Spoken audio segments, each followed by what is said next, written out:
Alright, we have a busy day today. I feel like I've started the past couple videos by saying that exact same thing. I'd rather be busy than not busy, so that's a good thing. Metal, and more metal. Today is metal day. Yeah, stupid. If you've been following the past couple videos, you'll know that metalwork and fabrication is our newest side quest, our newest journey. As you can see from just how grimy the CNC plasma cutter is, we're getting our use in. She's supposed to look like that. They just get dirty. These sort of cross members, those are called slats, and these are actually removable, and these are consumables. In case you can't tell, a lot of these videos, since we've been getting into the metalwork journey, I've been over-explaining everything because A, I want to do my best to educate you guys so we're on the same page, but B, this is all brand new information for me, and verbalizing, like speaking things out loud helps my brain remember things. That's why I like a lot of these terms and terminology I'm saying out loud, because I'm just learning it, so I'm hoping it sticks in my head. The slats are a consumable, because as you can see, they get cut into when the torch is firing and it's actually cutting. These slats can and will be interchanged as we get more use on the table, but the water table itself is stainless steel, so that won't rust. You can see all of this grimy sludge at the bottom is just, rusty residue from our cuts. The water table itself stays clean, but these slats are gonna rust and deteriorate, so that's why it kind of looks like a porta potty. Where was I going with the intro of this video? I have a lot to learn, but I've learned a lot over the past couple videos. I made that video a couple days ago where I titled the video like I've never been this clueless or whatever, when I went to the metal supply shop and I was completely and utterly overwhelmed by how much I didn't know about metal. I still don't know a lot, but I know more now. All of this stuff was from our first haul at the metal supply warehouse, and I've learned a lot since then. Cold rolled versus hot rolled,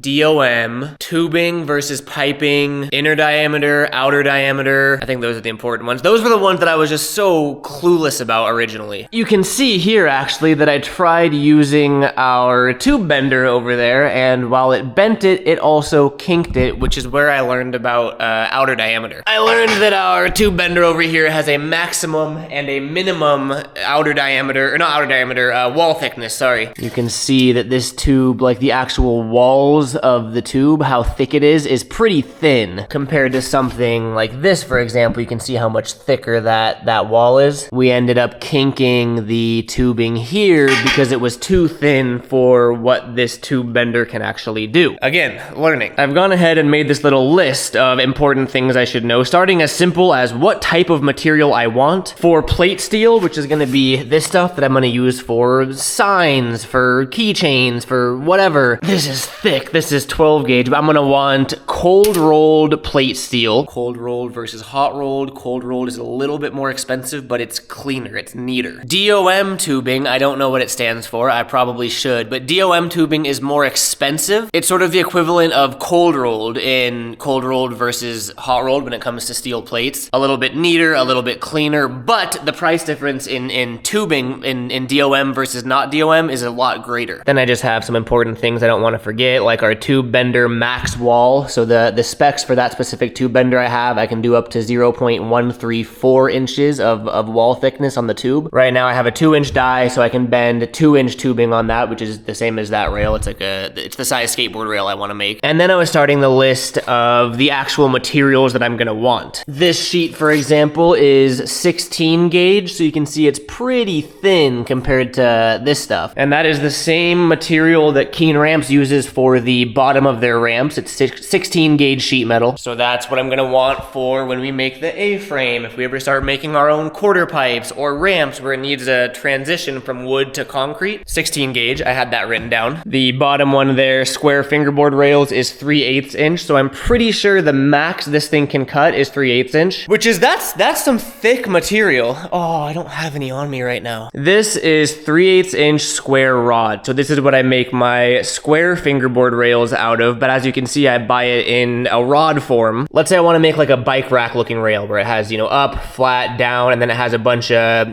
lines in the middle where your bike tires would go if it were a full-size real thing. The way that I'd been doing it, I'd have to, cut individually to make those sort of spokes that go in the middle. I'd have to weld each individual little groove, and I'd have to make it piece by piece using pieces of this rod. Hypothetically, Theoretically, if I were to get a 3/8 inch thick sheet of plate metal, I could put it on the plasma table. I could design whatever bike rack rail I want and just have it cut out from that sheet in 15 seconds, saving me legitimately probably 4 hours of work per rail, which is huge, obviously. And then what I just added was reel and fingerboard rail feet, meaning this part of the rail on both reel rails and fingerboard rails right here, believe it or not, is actually the same thickness, which is 12 gauge. So again, that is this thickness here. You can kind of get a vision of it, see how thick it is. I think, sorry, that was an overwhelming amount of information, but that's how my brain feels right now too. I learn, you learn, we learn together. I need to grab some things because I'm buying some replacements. You can see that I snapped the tip of the back of this TIG welder. So I'm just gonna take this with me so we can buy a replacement. And the consumables for the torch, which are gonna be this shield here, we need a new one. If you watched yesterday's video, I ordered this stuff on Amazon, but because they're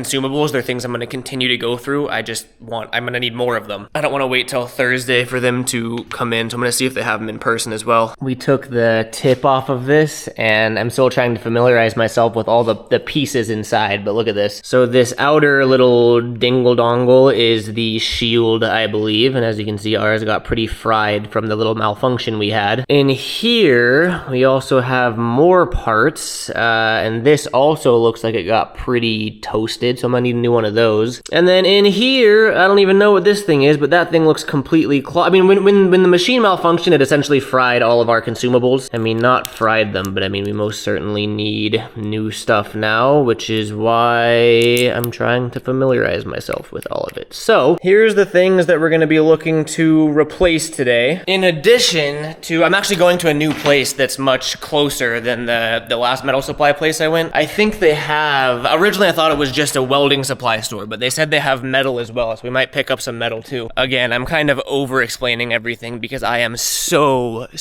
new to this whole metal world that it really does help me retain information to kind of say it out loud. Last thing, before we can finally leave the goddamn house, I got tape measure. I want to measure what we can actually fit in the car. The tags are still expired on the Ranger, so Tessie it is for a little bit. So, I mean, I'm definitely not going to be getting a sheet of plate steel this big, but it looks like our max is, I mean, I'll say 40 inches to play it safe. Tesla trunk size, 40 inches. And then we're gonna go through and drop the seats to measure how long of tubing we can actually get for rails. We are looking at 103, 104. So we can very comfortably fit 8-foot lengths in here. That's good to know because that's a good length for a lot of skate rails. Tesla trunk size, 40 inches wide, 8 feet long. All right, I think that is all the information we need for our journey today. You guys remember when we went to the first metal supply store, I strapped you guys onto the windshield like we are now, and we had that conversation about how like social anxiety ruins everything for me, and how like going to this metal supply store, I was so nervous because I'd never been before. I didn't know what questions to ask. I think, and I could very well prove myself wrong and get to this new place and look like an idiot, but I think I'm past the extreme social anxiety fear of this new metal fabrication journey we're on, and now I've entered the noob stage where like I don't know anything essentially, but I do know enough to know what type of questions to ask and not feel completely clueless when I go into these places. This is where this new hobby starts getting fun, because now I can actually retain information and I have a very base knowledge thanks to you guys helping me out in the comments, people like Jordan who I can text or FaceTime and ask questions to. I think this is where things start to get fun as I expand my knowledge and I can start making new things and start kind of figuring stuff out. I'm excited, like going to this metal supply shop, I'm actually excited as opposed to nervous, which is a cool feeling. We'll see if that excitement holds through once I actually get there and hopefully get what I need. We did it. We conquered social anxiety, baby. We got everything we needed. Well, okay, wait, that's not fully true. The consumables for the torch tip were absurdly expensive here because they were actual name brand. I think if I were to buy it here in person for everything I'd need, all the internal pieces, I was looking at like 130 bucks or something for 5 packs of everything. Amazon, I think I paid 35 bucks, and that was recommended from Jordan, who has the same cutter as me and vouches for him and everything. So we do have to wait for Thursday get to do more cuts because that's when the Amazon order comes in. But we have all of the metal. I'll show you when we're home. All right, so let's get this metal haul on the road. We got some good stuff. We actually got what we set out to get, which I think is the coolest part. So this is the excess tubing that we had, so I can make, you know, the rail legs out of this, or like a super short rail, or just practice tube bending. This is just the extra cutoff because we had to get it cut to fit in my car. And here we got, see, who needs a truck? We got 2 pieces of 8-foot long tubing with 120 wall, 0.120, yeah, so 120 wall. I don't know if you can see that there. It looks super similar to what the A-frame up there is made with. I mean, it's fully thick enough to skate. It's solid. This is gonna be our first ever homemade skateboard rail. Or I got 2 of them, so we can kind of mess with it, but I'm really excited for this. Like I said, we got 2 of those, so here's just another one, because why not? And then here we got the big boy. So this is just a 2x2 square of 3/8 inch steel. This is a heavy one, and this is so we can make those bike rack style fingerboard obstacles. This is where I get to mess with doing CNC cut fingerboard obstacles, because that's the same thickness as that rod I was showing you earlier. Oh, but yeah, this thing is heavy. I'm gonna go set it down now. And then this is a 2x4 sheet of 12 gauge. So this again is for like the fingerboard obstacle legs, or the legs for the, not the legs, sorry, the feet for the reel rails. This can also be signs. This can be kind of anything with some heft to it. And that's all I got for now. I can always get more later, but this should hold me over for quite a while. All right, I got everything somewhat organized. We got our big old thick 3/8. We have the 16 gauge, and then we have the 12 gauge over there. All of our tubing is over here. And now the last thing that we got to do in terms of metal and everything before moving on is fix that wiring thing. That broken connector that I was talking about, it actually snapped off in there. So I actually went out and bought some male and female connectors. I'm just gonna redo it. This isn't sponsored. I wish it was sponsored. I really wish it was sponsored, but I reached out to Langmuir this morning in email, and they responded already and actually shipped out the replacement parts that I need to make this all brand new again, free of charge, and they shipped it out today, like the same day that I contacted them, which is really awesome. I have the new parts coming. That being said, I'm still gonna try to fix it myself, just because why not? I cut the connector off of this one and stripped the wire. I'm gonna do the same over there and then just piece them together. So we're just gonna give you a little snip, snip, and a strip, and then we're just gonna slap this on there, crimp that on, make sure it's nice and snug, and we are gonna do the same thing over there. There we go. Yeah, that should be secure. And then we plug these 2 together just like that. And we are going to wrap it with some electrical tape just for good measure. Yeah, just like that. Now it is connected and sealed. It ain't pretty, but she will do. She's connected. Okay, that was a lot for the morning. That took up a little bit more of my day than I expected, but we're off to a productive start. Really don't want to run, so today what we're gonna do is we are going to run because we're doing 75 hard or 75 medium, whatever you want to call it. Switching things up a little bit, we're doing a quick little running yap session, so prepare for the yapping. 2 yap topics today. The first topic of yap is a quick appreciation. I've said it before too, but I just want to say thank you for the support that the content has been receiving lately. We surpassed 60 channel members. I think we hit 50 last week, and we've gone up 10 since then. Oh, a little deer. Hi, Bubba's. I didn't mean to scare you. I'm sorry, I'll leave. Have a good one. It was a mom and 2 babies, and the 2 babies ran, and the mom stood its ground. It's a good mom right there. Can people get mauled by deer? Imagine that's how I went out. Anyway, 60 channel members is crazy, and I want to formally thank all you guys that have gone above and beyond to support me. Been loving reading your guys' comments, and as you know, I reply to all the channel members' comments to the best of my ability. Well, I reply to all comments to the best of my ability, but I will filter by channel members only to ensure that I reply to all you guys. So I want to say thank you for that, but also just the content that I've been able to put out lately, I wouldn't even say it's 50-50. I would say it's like 75% non-skate content, 15% skate content. And while I am doing my best not to focus on views or even necessarily care about views, the views are pretty damn good. To be able to, I think, consistently hit over 10,000 views a video on videos that have nothing, 0% to do with skateboarding is such a freeing feeling as a content creator, because I felt like I was just so heavily niched in that just skate YouTube world. And while skateboarding is obviously a massive part of my life, I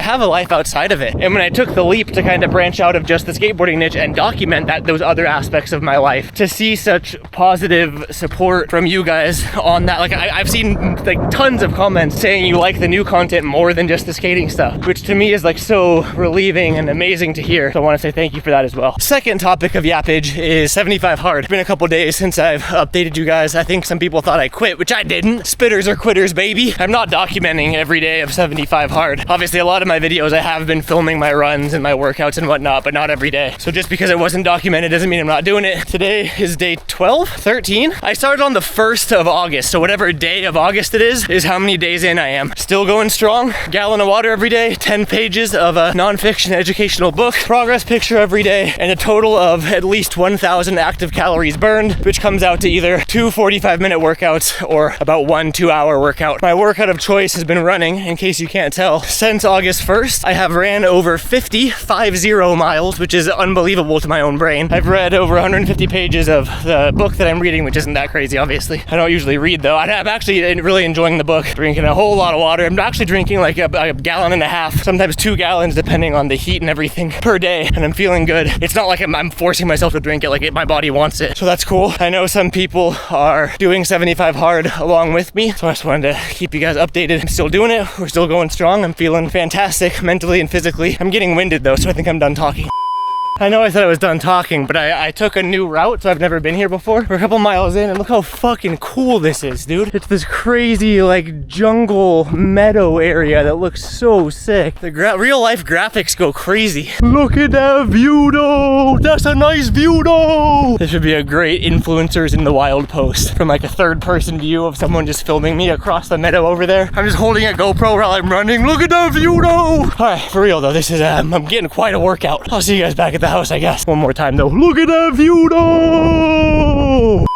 Alright, we just wrapped up the run. Here are my Strava stats. A little over 5 miles today, so it was like a mile and a half longer than I've been doing. 9:27 average pace and about 700 calories burned, which is solid. I'm content with that. I think it's worth noting, just kind of pointing out that I think is cool. When I first moved up here, Gabe came and drove up and helped me move in. We went on a run together, and he did a 4-mile run, and I could not do it. Didn't matter how slow I was going as slow as I could, and I had to legitimately stop, and I couldn't make 4 miles. I want to say for the first week or two that I was up here, like 2 hours would have me, not 2 hours, 2 miles would have me gassed. My go-to run was about 1.5 miles, and like that was a solid workout. Sometimes I'd push for 2 miles and be like out of it for a day or two. So it's cool just kind of acknowledging my physical progression. That 5-mile run, I would say effort-wise was probably like a 4 out of 10, 3.5 out of 10. Pretty mellow. I was going slow. I was kind of treating it as a recovery run,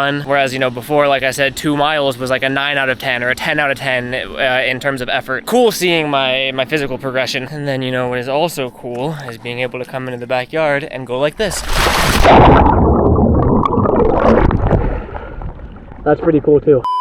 Okay, we have showered, we are rejuvenated, we are refreshed, and it's time for a smoothie. And people were not happy with my gray smoothie. Here's all of our ingredients, and as you'll see at the end, this smoothie literally comes out like gray. It's kind of nasty. I think it's the fruit, because the fruit comes with, I believe, kale and spinach in it. It's my first time using like these pre-packaged smoothie bags. We saw them at Costco, so I wanted to try them out, and we did that whole like buying in bulk from Costco thing, because we don't normally do that. The why can't I say that? Spirulina.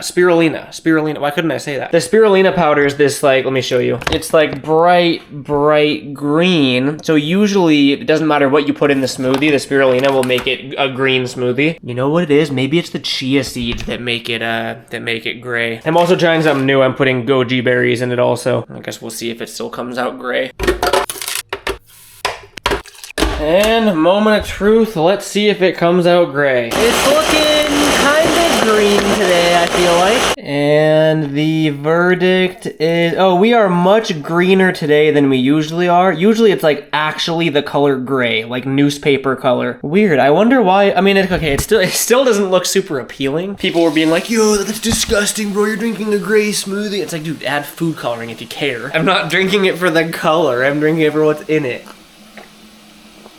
Plus it tastes good. It's pretty gray. Nothing wrong with a gray smoothie. I was gonna film like me drinking this smoothie and maybe go outside and hang out and talk for a little bit, but I just drank the whole thing and forgot to film. Let's go skate for a little bit.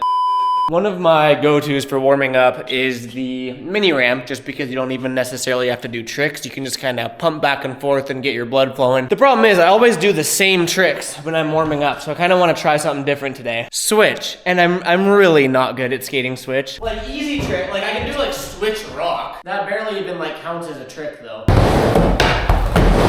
Alright, that's the extent of my switch skating. I've been working on switch 50s, or switch axle stalls. It just feels like my arms feel like they're flailing, like I feel so out of control. Oh God. I'm doing them though, like that's a start. They don't feel like comfortable, but I'm doing them. Should I try to actually grind one? That made it feel easier actually. What else? Switch 5-0 stall? Switch Smith?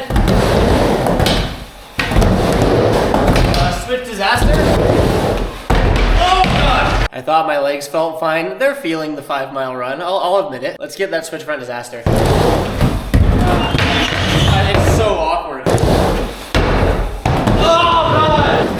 I don't care how bad that was, I did it. See, literally what, 4 tricks, and like my leg, I feel like ready to skate now. Open up the hatches, ladies and gentlemen. I've been having a lot of fun skating this little bank lately. Usually I've been having like off-camera sessions, believe it or not. I actually enjoy skateboarding outside of social media. I was doing like trick up, turn around, flat ground trick, and then trick into the bank. Might be really hard to film just with a tripod because it's a lot of like moving. Yeah, I mean, I'm gonna be kind of far away when maybe I can zoom in or something.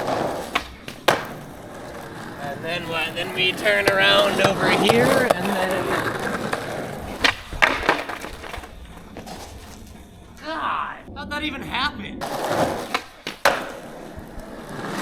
You gotta do like a weird little tic-tac thing to turn around.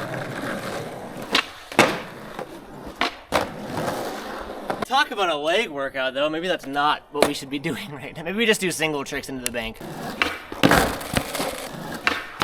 Oh my God.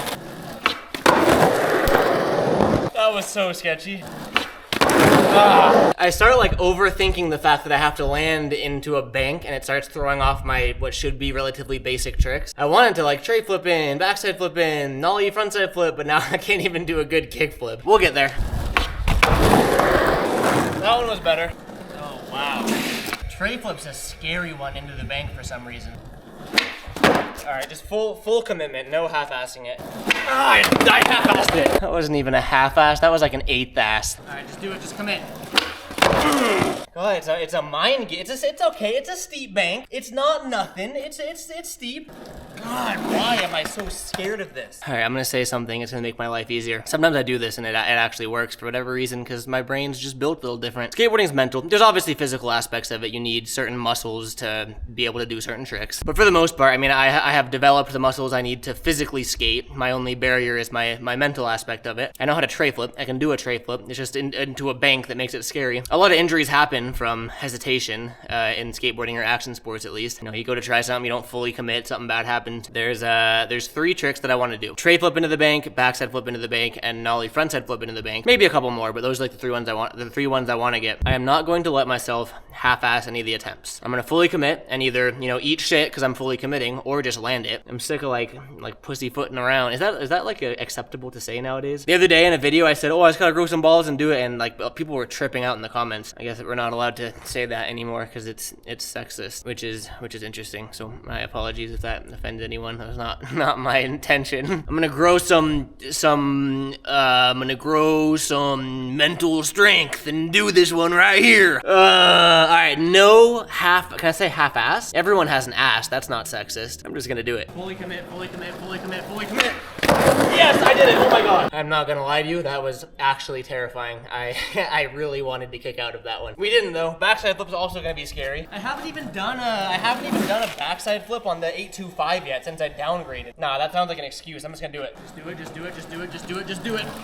Oh yeah. Yo, this is actually kind of working. All right, last one is nollie frontside flip, the all-time scariest trick, down things, but a really cool looking trick. Just use the same mentality, grow some mental strength right here. Commit, commit, commit, commit, commit, commit, commit, commit. Oh my God! How was that one, baby? The no pop. We rolled away because I forced myself to commit. Damn, see, that's what I'm saying. All first try, not necessarily pretty, but it goes to show that, like, physically, skateboarding's really not that hard, but mentally, that's all it is. Oh, that was exhilarating. What else can we do now that we've broken the fear barrier?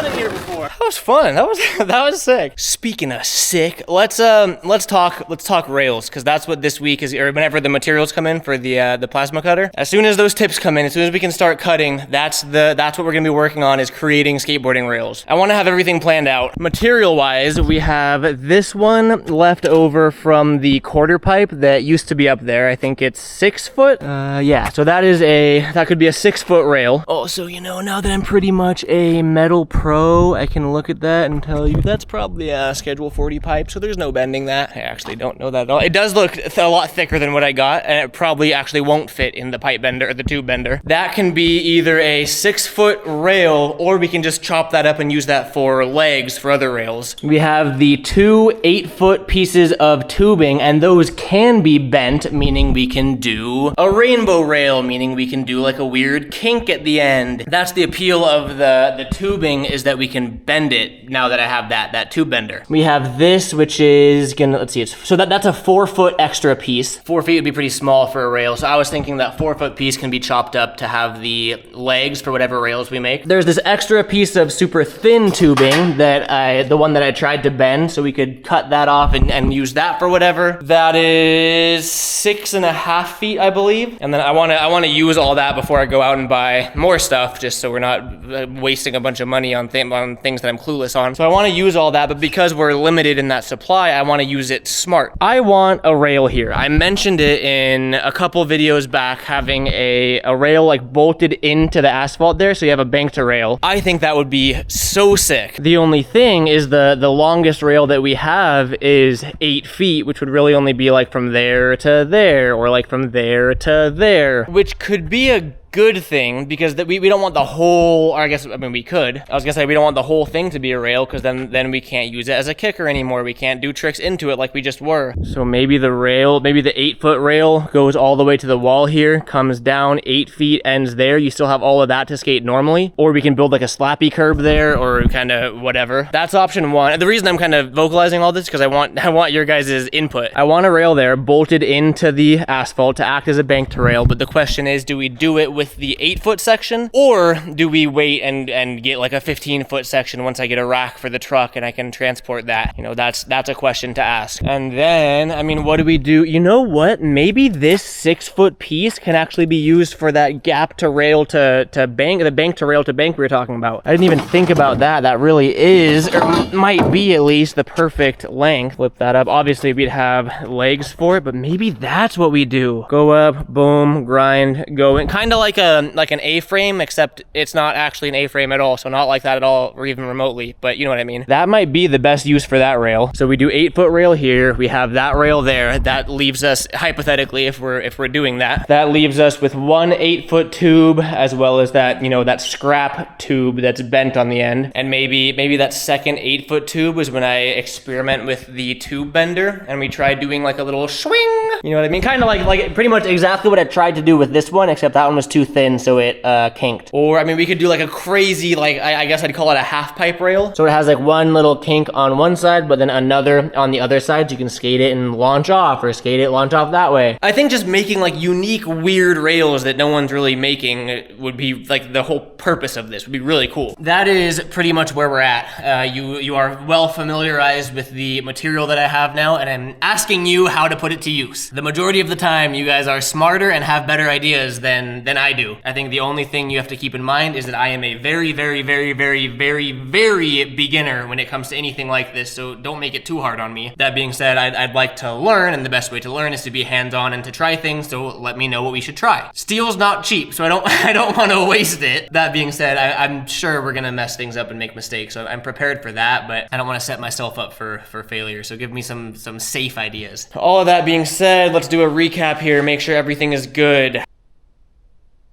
Yep, everything's good. Okay. Hopefully everything that we need comes in this week, and if so, I think this week will be really, really, really fun in terms of content and what we can create. If not this week, because it is out of my control due to shipping, if not this week, next week for sure is gonna be fabrication week. We're gonna be making as many things as we can and having fun with it all. So I'm excited, open to any and all ideas, open to any and all feedback too, like advice. I know I've seen a lot of actual metal fabricators that do this professionally in my comments, and I'm all ears. I'll take all the advice I can get, so everything is appreciated. Thank you guys for watching. Per usual, I say the same stuff at the end of every video. I am so thankful for the life I get to live thanks to you guys, and I think this next chapter is going to be really fun. Thank you guys for watching. See you next video. Peace out.